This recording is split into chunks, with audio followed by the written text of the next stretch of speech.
assim, assim. Boa tarde a todos. Ouvem bem aí ao fundo? Ok.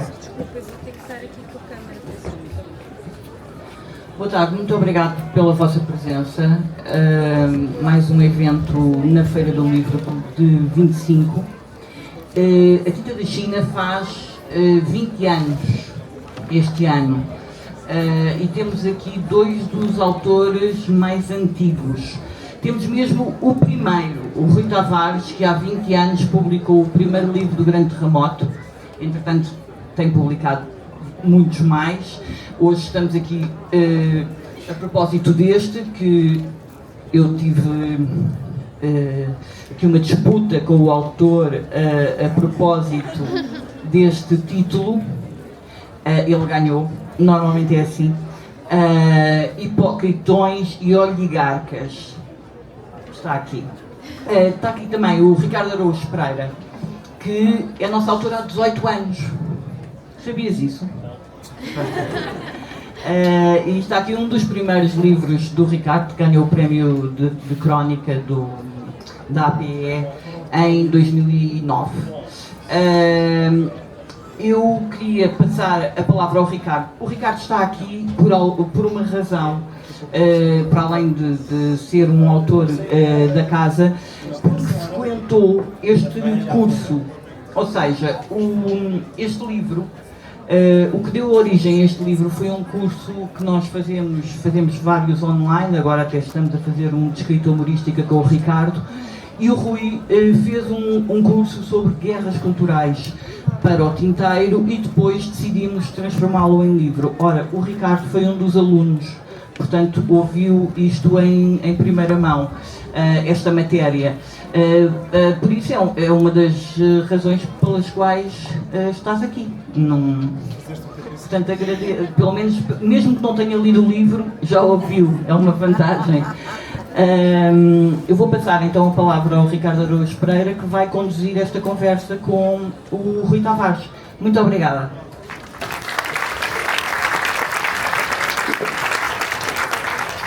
Olá, Viva, boa tarde. O que a Bárbara quer dizer é que eu estou aqui para enfeitar. Isso porque eu não tenho nenhuma relação com este livro. A Bárbara esforçou-se por arranjar uma. Mas atenção, tenho todo o gosto em estar aqui, até porque o livro é... Passa-se o seguinte: o Rui Tavares é um professor muito sedutor e, portanto, não é apenas o facto da matéria do livro ser fascinante, ou seja, por exemplo, os vários casos de guerras culturais de que ele fala são de facto fascinantes. Por exemplo, o caso Mortara, não sei se alguma vez ouviram falar desse caso, o caso de um menino judeu cuja ama pensa que ele está doente, a ama pensa que ele vai morrer e então batiza-o, mas como o menino é judeu e de repente está batizado, as pessoas acham que ele não pode continuar a viver com a sua família e enfim, sem spoiler alert, o Papa acaba por adotá-lo. Esse é apenas um dos casos, já vamos falar sobre mais. Mas a questão é que, era aquilo que eu dizia, o Rui não é apenas o facto dos casos serem fascinantes, da matéria do livro ser fascinante, é o modo como ele trata as coisas. Por exemplo, o livro começa com umas garatujas que talvez uma criança tenha feito à porta de uma casa em Pompeia. E essa criança desenha um labirinto a propósito do Minotauro. Isso é o gatilho para uma série de reflexões do Rui que vão desembocar depois na matéria do livro. Eu que se calhar ia fazer a primeira pergunta, que é a seguinte: a definição começamos pela definição de guerras culturais. O Rui define guerras culturais dizendo o seguinte, dizendo que é normalmente um assunto menor, um assunto de nicho, que provoca uma grande intensidade emocional e extrema polarização, e esse assunto é muitas vezes potenciado, mas não necessariamente, mas muitas vezes potenciado por revolução tecnológica, versa sobre identidades, valores e narrativas. A minha questão é, Rui, a questão é, o que é que nós ganhamos em enquadrar determinado debate nesta definição? Ou seja, alguma coisa muda na natureza do debate ou na maneira como nós o entendemos se nós dissermos, olha, este não é um debate habitual, estamos perante uma guerra cultural? Bem, olá, boa tarde. Obrigado, Ricardo, e obrigado, Bárbara. principalmente por teres aceitado que o livro tivesse um título esquisito, que até a mim me causa dificuldades. As pessoas dizem, tenho o seu último livro, e depois ficam as pessoas e fico eu assim um bocado, aquele,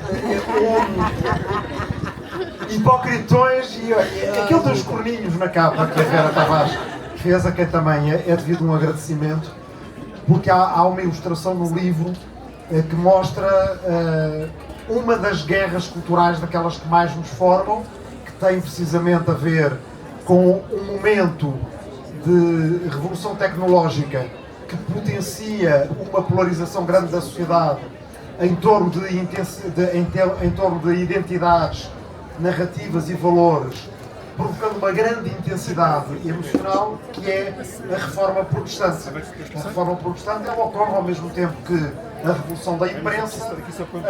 Provavelmente, se o Martinho Lutero tivesse só deixado as suas 95 teses pregadas, não só pregadas, mas pregadas propriamente com martelo e prego, na porta da igreja, teria acontecido o mesmo que aconteceu com tantas outras teses de tantos outros monges que gostavam mais ou menos de Roma. Mas acontece que, passado umas semanas, aquelas 95 teses apareceram impressas em formato de folheto, e um bocadinho numa espécie de pré-história daquilo que a gente vive hoje e discute tantas vezes com as redes sociais, aquilo viralizou. E de repente a Europa estava dividida entre católicos, que ainda nem tinham esse nome, porque antes para si eram só cristãos, e uma miríade de vários protestantes, luteranos, calvinistas, anabatistas e por aí afora. E havia uma ilustração que mostrava os teólogos da altura a discutirem uns com os outros com cabeças de animais. E isso aparece ilustrado aqui à frente. E era isso que eu queria para a capa. Portanto, os autores não ganham tudo na tinta da China, não ganham as batalhas todas. A Vera Tavares, que é designer gráfica com o Pedro Serpa, da tinta da China, mas que faz a maior parte das capas de livros, veio com este exemplo desta espécie de demónio e deixou-me um bocado discursoado, porque eu disse, Vera, não fizeste nada do que eu disse, mas a capa está tão boa que eu nem te consigo, nem me consigo chatear contigo. E então, ainda por cima dá jeito, porque as pessoas não se lembram do título, e isto vai ficar a ser aquele livro dos corninhos, que também é adequado. Porque é que, como me perguntava o Ricardo, nós devemos valorizar as guerras culturais, incluindo entre gente, e vocês estão aqui numa Feira do Livro, estão muitos, é bonito ver a Feira do Livro com tanta gente. Portanto, certamente, se eu vos disser que devemos valorizar a cultura, eu não acho aqui ninguém que não faça parte dessa capela. Eu estou a pregar para o coro. Mas, no entanto, no debate da ciência política, no debate da teoria filosófica, muitas vezes a cultura é remetida para segundo ou terceiro plano, digamos que prejudicada por leituras que são mais económicas, ou que são mais, como às vezes eles chamam os teóricos das relações internacionais, realistas, nas quais a grande explicação para aquilo que nos vai acontecendo à nossa volta tem a ver ou com os modos de produção, na velha leitura dos marxistas, ou com a racionalidade económica, na leitura de alguns liberais, e já nisso vemos que esses alguns liberais e esses alguns marxistas às vezes são muito parecidos, embora estejam em polos opostos do debate económico. Na verdade, ambos acham que o debate económico é mais determinante do que o debate cultural para aquilo que nos vai acontecendo. Noutras disciplinas académicas, como nas relações internacionais, há muito uma leitura chamada realista das relações internacionais, nas quais as coisas acontecem porque o Estado, como agente racional, tem qualquer coisa a ganhar naquele território e faz a guerra. E vocês provavelmente já participaram em várias discussões desse tipo. Aquilo não é por causa do que eles estão a dizer. Aquilo é por causa do petróleo. Aquilo é por causa das terras raras, etc, etc. Bem, valorizar a cultura verdadeiramente, em meu entender, é também perceber que a cultura muitas vezes é determinante. E, portanto, as guerras culturais também o são. Muito rapidamente, em 2 ou 3 exemplos, assim, ao correr do improviso, nós já encontramos uns quantos nos quais a cultura, às vezes, começando por temas que são relativamente de nicho, se torna tão determinante que gera guerras reais. Bem, um deles estava a mencionar a divisão da cristandade ocidental, da cristandade romana, entre protestantes e católicos. Toda a gente sabe que a razão por que o Martinho Lutero foi lá pregar as tais 95 teses é por causa daquela questão das indulgências, não é? Que a Igreja de Roma vendia indulgências para os pecados futuros, que os príncipes ali na zona da Alemanha, da Saxónia, de onde vinha o Martinho Lutero, se associavam a isso e ganhavam dinheiro com isso. Bem, um tipo diz, mas aquilo era tão importante assim, as indulgências eram tão importantes assim que conseguissem partir a Europa a meio. Bem, na verdade, claro que era importante, mas não era uma coisa tão determinante como aquilo que muitas vezes, lá está, os teóricos marxistas ou liberais nos conseguem convencer com os modos de produção, com as revoluções tecnológicas, etc. Talvez, às vezes, o facto de uma determinada guerra cultural começar por um tema de nicho, talvez isso faça com que ela ainda seja mais intensa do ponto de vista emocional. Passado alguns anos, toda a gente ali naquela zona da Europa está a discutir. Tu estás do lado de quem? Tu estás do lado do pobre burguês alemão, pobre burguês, mas okay? Alemão, que paga as indulgências para aqueles malandros de Roma que vendem indulgências e fazem igrejas faustosas à conta disto. Ou estás do lado do Papa, do malandro do Papa que te diz umas coisas e que te convence que é preciso comprar as indulgências, mas como dizem aqui os tais teólogos na tal ilustração que aparece para aqui alguns neste livro, uma coisa é o que diz o Papa, outra coisa é o que dizem as Escrituras, e das Escrituras não aparecem indulgências. E passado pouco tempo, mas mesmo pouco tempo, de outubro, novembro de 1517 até aos primeiros anos da década de 20, nós já temos guerras reais com gente a matar-se uns aos outros em torno desta divisão, que depois engendram outras divisões culturais. Como está bem de ver, uma igreja protestante não pode nunca ser tão faustosamente decorada como aquelas que fazem os cristãos romanos, que vão ser os futuros católicos. Mas poderíamos dar outros exemplos. O Ricardo falou do caso Mortar. O caso Mortar é um caso conhecido do século XIX, ainda assim não tão conhecido como o caso de Dreyfus. São dois casos em torno do antissemitismo do século XIX. O tal menino Edgardo Mortara era de uma família judia, era a empregada de casa que era católica, que a certa altura apanha um susto numa noite em que vê o menino com muita febre, acha que ele vai morrer e batiza-o, portanto faz aquilo para que ela culturalmente foi treinada a fazer para salvar uma alma que não vá parar ao limbo e que possa, de um inocente, ir parar ao céu, mas faz uma coisa que era aquilo que a família nunca faria ao pequeno Edgardo. A partir do momento em que isso se torna conhecido, as autoridades religiosas e depois civis dizem que aquele menino não pode estar ali. Um menino cristão não pode viver com uma família judia, embora fosse a família biológica e real dele, afetiva, não só além de biológica. Vem uma brigada roubar o menino à sua família, contra os protestos da mãe e do pai e dos irmãos. E a certa altura, como se já não bastasse a coisa ser tão complicada de resolver como já era, vem o Papa e adota o menino e diz: agora o menino é meu filho, do Papa. E o menino é educado na fé católica, tem uma educação religiosa para ser padre, mais à frente é ele que diz que escolhe ser padre, e, bem, essa guerra cultural na Itália do século XIX é uma das várias.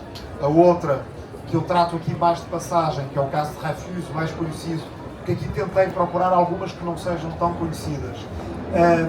Ela vai, é mais tratada no agora, agora e mais agora, e gera um fenómeno de antissemitismo moderno que também, por sua vez, cria o sionismo moderno, sem o qual guerras que nós estamos a viver hoje em dia, que não são propriamente, não têm uma explicação fácil materialista, não são por causa do petróleo, não há petróleo em Gaza, mas são como consequência colateral de consequências colaterais de coisas que nasceram como guerras culturais na Europa do século XIX, que criam guerras reais que ainda vivem hoje em dia. Portanto, se valorizamos mesmo a cultura, também temos que valorizar a cultura como uma das explicações históricas, entre outras explicações históricas. Com um grave problema para nós, é que a cultura nunca é uma coisa simples. E o interesse da cultura nunca está em reduzi-la a uma coisa simples. Daí que o outro título para este livro, o título com o qual eu trabalhei na cabeça durante muito tempo, é Labirintos e Asteriscos, e tivéssemos começado com o Labirinto do Minotauro. Trabalhar em cultura e em guerras culturais é sempre claramente enfiarmos por esse labirinto. As explicações económicas são mais simples. É mais fácil um tipo falar de modos de produção, ou classes sociais, ou recursos naturais, ou capital. Falar em cultura é mais complicado e obriga-nos a adentrarmos no tal labirinto do Minotauro. Eu queria falar de outro caso que vem aqui descrito, que é o caso Calmon. Não sei se conhecem o caso Calmon, é um caso no final do século XIX no Porto. Uma jovem chamada Rosa Calmon sente uma vocação religiosa e pretende entrar num convento. E o pai, que é um diplomata brasileiro, não quer que ela vá para o convento. E de repente há lá está, outra vez, uma polarização social, mas desta vez ela tem uma particularidade interessante, é que do lado da escolha da mulher, ou seja, da liberdade de escolha da mulher, de que ela faça o que ela quer, estão os conservadores. Estão famílias, por exemplo, como a família Portocarrero, que ainda hoje conhecemos como uma família católica muito conservadora.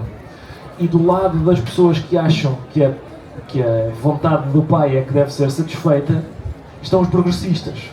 Isso é curioso porque revela que a polarização tem uma componente de hipocrisia, ou seja, não é o princípio que está em causa, porque em relação ao princípio as posições seriam as opostas, é uma questão de conveniência do momento. E isso faz-me lembrar algumas coisas do momento em que nós estamos, no sentido em que, e aliás no final do livro, o Rui diz que faz uma lista de outras potenciais guerras culturais e a ideia de liberdade de expressão também está lá. Ora, esta semana os guardas prisionais exigiram 4 milhões de euros ao Mamadou Ba por causa de uma opinião que ele expendeu. Eu para a semana vou ser testemunha num julgamento em que 2 cantores exigem 1 milhão de euros à Joana Marques por causa de outra opinião. No Brasil, esta semana um comediante foi condenado a 8 anos de prisão por piadas. E eu tenho sentido, já há muito tempo até hoje, que há também em torno da liberdade de expressão posições que têm a ver mais com a conveniência do momento, ou seja, eu não gosto do que está a ser dito ou da pessoa que o diz e por isso acho que ela não deve poder dizê-lo, ou a minha posição é a contrária, consoante eu gosto ou não do que está a ser dito e da pessoa que o diz. Isso para mim gera-me perplexidade, porque eu tenho tentado manter-me fiel ao princípio de que a liberdade de expressão implica que eu ouça coisas de que não gosto. E esse é um preço a pagar que é, apesar de tudo, bastante menor do que aquelas sociedades em que eu só ouço coisas de que gosto de ouvir. Então, vou começar por vos contar a história do caso Calmon, porque ela é interessante. Podem ter a certeza que se estivéssemos numa plateia assim, há 100 anos, portanto, uma geração já removida em relação, já distante do caso Calmon, toda a gente saberia o que era o caso Calmon. E toda a gente esteve metida na época em que ele ocorreu, dos políticos, aos médicos, aos padres, aos jornalistas, não havia ninguém que não soubesse. Então, o que é esse caso? Esta família brasileira no Porto, a família Calmon, era a família do cônsul do Brasil no Porto. A Rosa, filha da família, já era uma mulher dos seus 30 anos e queria ir para um convento. E na altura os conventos estavam proibidos, embora na verdade a monarquia constitucional arranjou ali um equilíbrio, que é algumas ordens estrangeiras, quando elas estivessem quando elas tivessem funções profiláticas ou caritativas e estivessem protegidas ao abrigo de tratados, acordos com esses países estrangeiros, portanto, ordens francesas, irlandesas, italianas, poderiam estar aqui. Portanto, apesar de tudo, em algumas situações, uma mulher poderia ir para a vida religiosa, poderia entrar num convento. Só que teria que ser por vontade própria, evidentemente. Portugal, na altura, já tinha um Código Civil e uma mulher maior de idade, mesmo que ainda vivesse com os pais, não fosse casada e portanto, não, antes do Código Civil ela teria estado debaixo da tutela do pai, mas em Portugal, pós-Código Civil, ela poderia fazer o que quisesse. Bem, qual é que é aqui a questão? O cônsul Calmon alegava que, sendo diplomata brasileiro, ele não se enquadrava no direito português.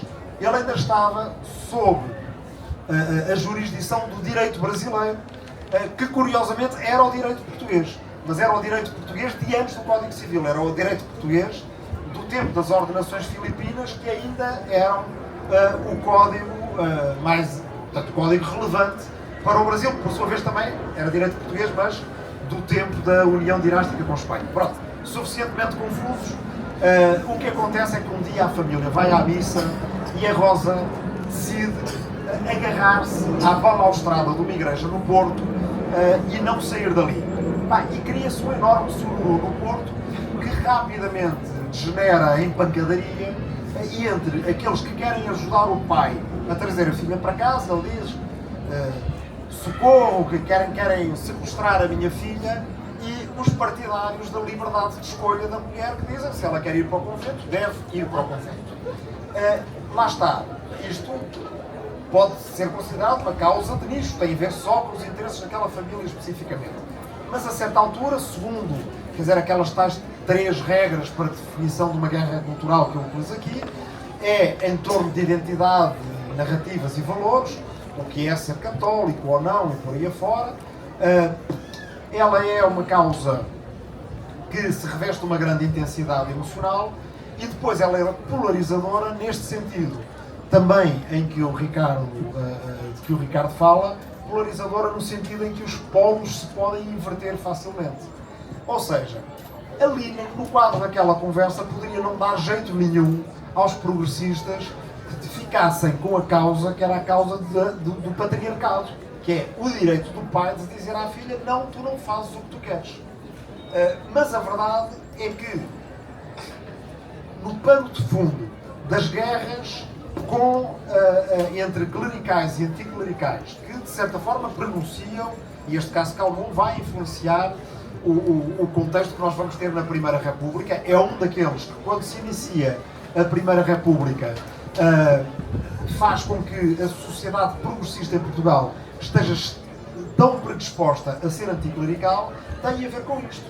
É que, evidentemente, os progressistas vão se arrumar, e na altura havia um partido chamado progressista, ainda dentro do quadro monárquico liberal, e o Partido Republicano vão se arrumar dentro daqueles que dizem: se a Rosa Calmon quer ir para um convento, é porque lhe lavaram o cérebro, convenceram-na, fanatizaram-na.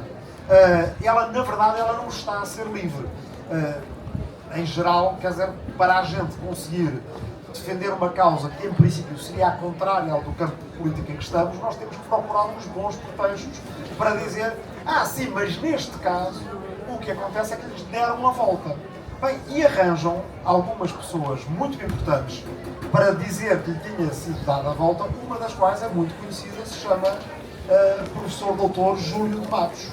Portanto, esse mesmo, o histórico psiquiatra português, não é? Que depois deu nome aqui ao manicômio do Júlio de Matos, que escreve um livro a dizer: então não se está mesmo a ver que a Rosa Calmon é uma personalidade débil. Para começar, ela é vesga. Vesga estrábica.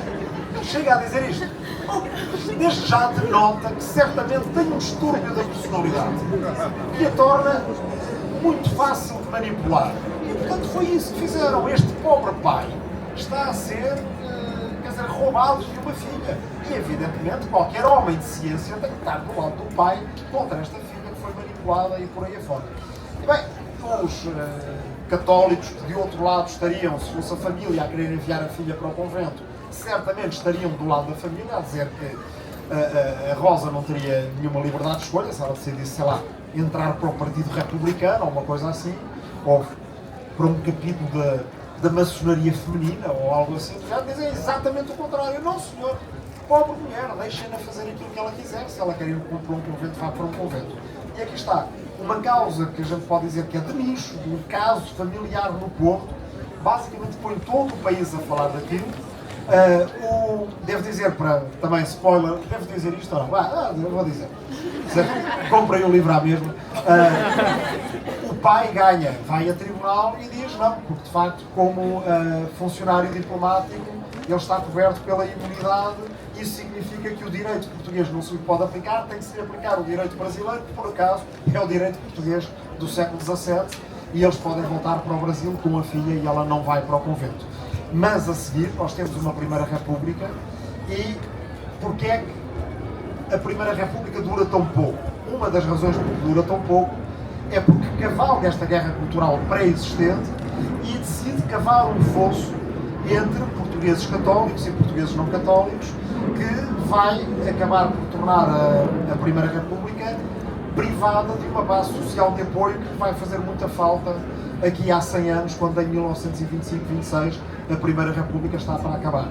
Não tem a base social de apoio, não procurou um entendimento com os portugueses católicos e, por outro lado, também não procurou, essa é outra história, se calhar para livros futuros, uma base social de apoio entre os proletários. O que quer dizer que essa República, por muito progressista que fosse, por muito liberal no sentido genérico que fosse, ela, na verdade, ela não procurou falar a linguagem das pessoas que estavam à sua volta.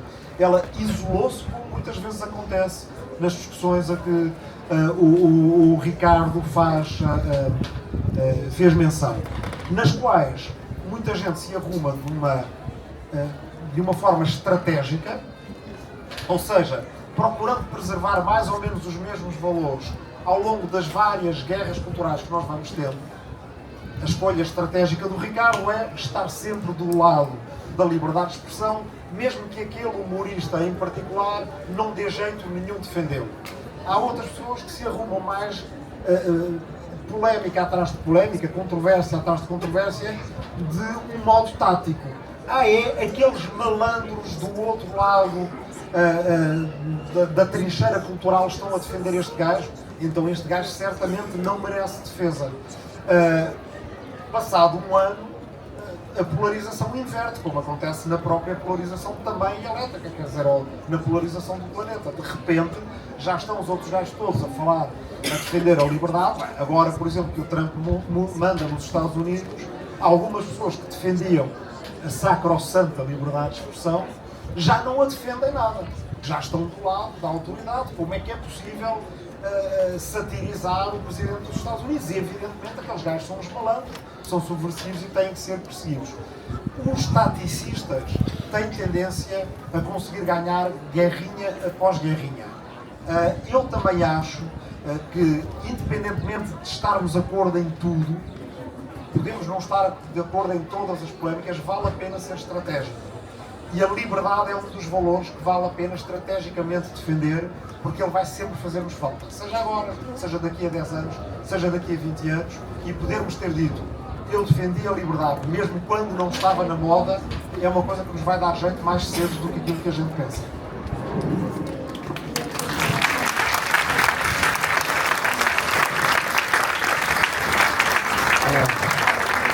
Deixem-me só, eu acho que estamos a demonstrar a minha tese inicial, mas deixem-me só mostrar mais claramente aquilo a que eu me refiro, porque eu comecei por dizer que o Rui era um professor muito sedutor, e eu receio que possam pensar que se trata de uma sedução estéril, que se destina apenas a levar-nos para a cama da história com ele. Quando não é isso, não é digamos, uma mera estratégia publicitária. Essa estratégia de sedução não é apenas o modo como convoca, é o modo como elucida, como a gente passa a ver as coisas, incluindo coisas que conhecemos bem, de uma maneira nova. vou-vos dar um exemplo, que é o seguinte, todos nós conhecemos o labirinto, todos nós já vimos um labirinto, sabemos o que é um labirinto. Também, a maior parte de nós, acho eu, já ouvimos falar no Minotauro e na razão pela qual ele foi aprisionado no labirinto, e é isso. E todos nós já vimos um livro do Asterix e do Obelix. É isso.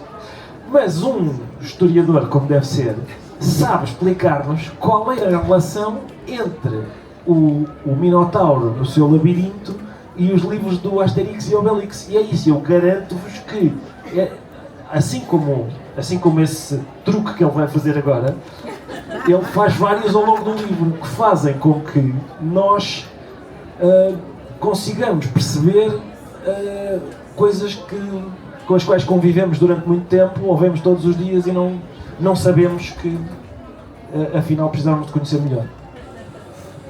Então, esta história do asterisco e do obelisco, ou do Asterix e Obelix, tem a ver com a dimensão das revoluções culturais que muitas vezes potenciam guerras culturais que já existem. É evidente que nós temos e teremos sempre guerras culturais, os nossos nomes para isso é que vão mudando, não é? Quer dizer, um historiador pode ter muitas dificuldades em ir ao século XVI e procurar lá essa expressão guerra cultural. Mas no século XVI e mais ainda no século XVII vai encontrar a expressão guerras de religião, muitas das quais têm origem cultural. Mas foram, muitas delas, potenciadas por revoluções tecnológicas. A do século XVI foi da imprensa.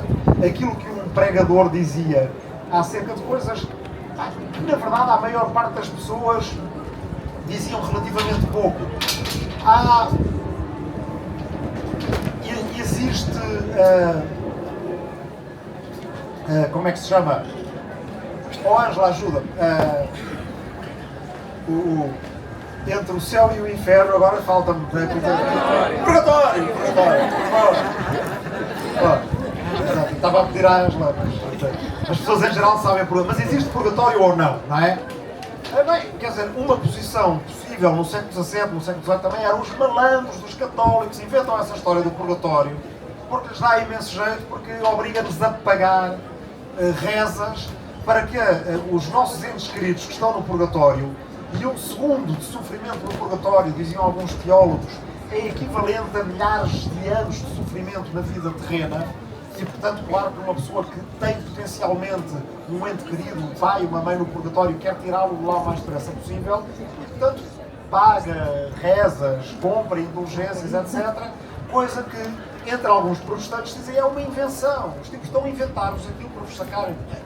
Bem, esta discussão teológica acerca da existência do purgatório, ela era antiga, mas quando ela era feita apenas de voz, ou por manuscrito, um manuscrito podia morrer logo ali, quer dizer, junto da própria pessoa que o escreveu, ou junto da pessoa para quem ele foi enviado. Mas, a partir do momento em que temos a tipografia, bem, esse manuscrito pode se transformar em 500, em 1000, em 1500, em 2000 livros constantes e ser famoso na Europa muito rapidamente. Isto quer dizer que aquelas pessoas de que nós ouvimos falar do tempo da Revolução da Imprensa, o Erasmo, o Thomas More, o Martinho Lutero, o Damião de Góis, o Camões, cuja data de morte nós lembramos hoje, são pessoas que se tornam rapidamente famosas na Europa à boleia de uma revolução tecnológica. Alguns deles são jovens que, por muito inteligentes e eruditos que sejam, que estão entusiasmados com essa revolução tecnológica. Faz lembrar um bocadinho quando o Ricardo e eu nos conhecemos, nós também nos tornámos um bocado mais conhecidos à boleia de uma revolução, que foi a revolução dos blogs. E dentro da revolução dos blogs havia uma coisa que a gente chamava metablogging. Nós escrevíamos sobre as coisas que estavam na moda na altura, ou que nos preocupavam na altura, como a guerra do Iraque, como na altura não se falava do wokeismo, mas falava-se do politicamente correto. E não havia falta de coisas acerca das quais escrever. Mas de vez em quando escrevíamos acerca de blogar. E aí isso chamava-se metablogging. Isso gerava uma série de piadas internas que hoje em dia quem as for ler percebe-as muito pouco, porque hoje em dia já não temos guerras culturais nos blogs, já temos nas redes sociais e por aí afora. Pois bem, o Martinho Lutero e um outro teólogo chamado Jan Eck, eles têm polémicas também através do modo da tipografia. Não só escrevem coisas acerca do purgatório e acerca de se o Papa é o anticristo ou não é, mas vão lá mesmo para a tipografia, viver com o impressor, corrigir as gralhas e trabalhar com a tinta, com as placas de impressão e com os exemplares que se vão extraindo. E há dois instrumentos que nós hoje em dia ainda conhecemos dos livros. Um ainda é muito conhecido, chama-se asterisco, não é? Quando a gente precisa de chamar uma nota à margem ou não é, no pé de página, fazemos um asterisco para tirar a pessoa do texto e ela vir para uma nota cá em baixo ler qualquer coisa. De vez em quando também existem uns outros que parecem umas cruzinhas, mas que na realidade são a representação de um pequeno punhal, que se chamam obeliscos. Okay? O Martinho Lutero, por exemplo, escreve um livro de comentários à obra do Jan Eck, que chama Asteriscos contra Jan Eck. E o outro responde com obeliscos contra Martinho Lutero.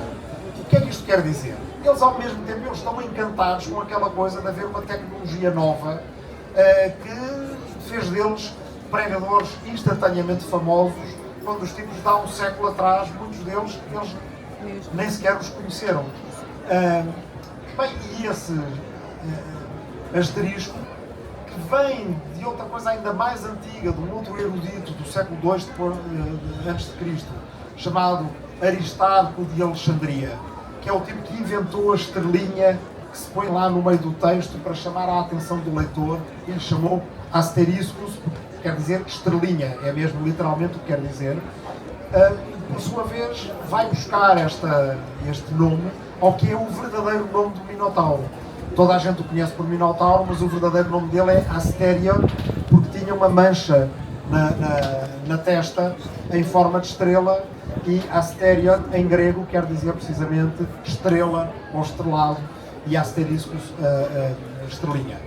Bem, isto ao mesmo tempo não tem interesse nenhum, quer dizer, é uma daquelas coca-pesquises de historiadores, de que os historiadores gostam, mas por outro lado acho que tem interesse muito determinado como ferramenta. Vocês estão aqui a ouvir esta história há não sei quanto tempo e ela interessou-vos, captou-vos a atenção. E isso é uma coisa na qual nós humanistas, intelectuais, progressistas, da esquerda, metidos às vezes em discussões completamente histéricas, histéricas em grego quer dizer outra coisa, que são uterinas, não é? Exatamente. Para quem tenha útero, mas mesmo para quem não tenha. Bem, já estou a dizer coisas canceláveis, portanto é a altura de me desviar.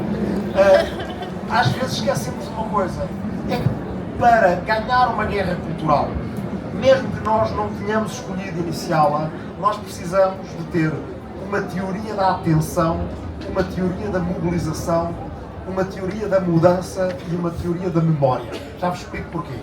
Da atenção, porque se a gente não captar a atenção de ninguém, a gente não mobiliza ninguém. E, portanto, saber fazer aquilo que eles sabiam fazer, captar a atenção de pessoas e mantê-las durante um bocadinho, que é uma coisa que na academia nós em geral desaprendemos a fazer, ou melhor, aprendemos a escrever de uma maneira que é escrever para pessoas que são pagas para nos ler. O tipo que escreve uma tese, às vezes com muita noção disso, escreve a tese para o orientador e para as duas pessoas que vão estar no júri da tese de mestrado. Mais duas se for uma tese de doutoramento. O que é que quer dizer?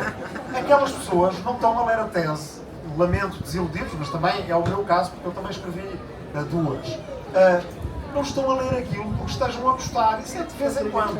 Estão a ler aquilo porque, se não lerem, é uma falha profissional, podiam apanhar um processo disciplinar em cima e de qualquer forma são pagos para o fazer. Muitos são conscienciosos, começam a cabecear, a adormecer e pensam, eu estou a ser pago para isto, eu tenho que ler isto. Não é assim quando o académico sai da academia com uma ideia fixa em mente, que pode ser, por exemplo, uma entre várias, como é que a gente derrota a extrema-direita. Bem, A primeira coisa que tens que aprender a fazer se queres derrotar a extrema-direita é captar a atenção de pessoas e manter a atenção das pessoas.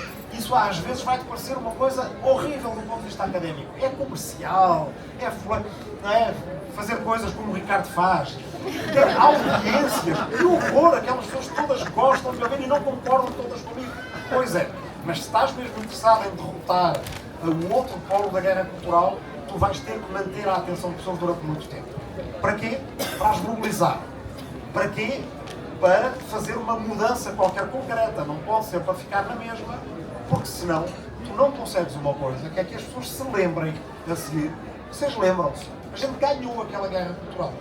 No tempo do caso de Dreyfus, porque é que a gente se lembra do Zola, do Victor Hugo e de outros que nos lembramos pouco? Que fundaram a Liga dos Direitos do Homem, que escreveram o Jacques e que conseguiram sair à rua para derrotar um partido antissemita que era muito mais forte do que eles.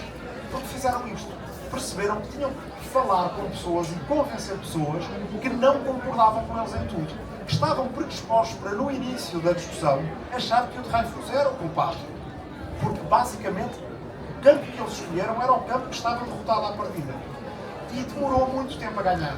E, na verdade, para eu ser sincero convosco, ainda não ganhou. Nunca está garantido que tenha ganho. E para estarmos do lado dos direitos humanos, da liberdade, da criatividade e da cultura, nós temos que perceber que nenhuma vitória é completamente garantida e que, se quisermos ir ganhando estas várias vitórias sucessivas, temos que, de facto, nos habituar a sair do nosso nicho, da nossa toca, da nossa capela, bem, e às vezes falar não só aqui na Feira do Livro, mas também sair da Feira do Livro e falar com essa sociedade toda que está para lá da Feira do Livro e que também, muitas vezes, não quer ouvir só aquilo que as pessoas estão convencidas que querem ouvir.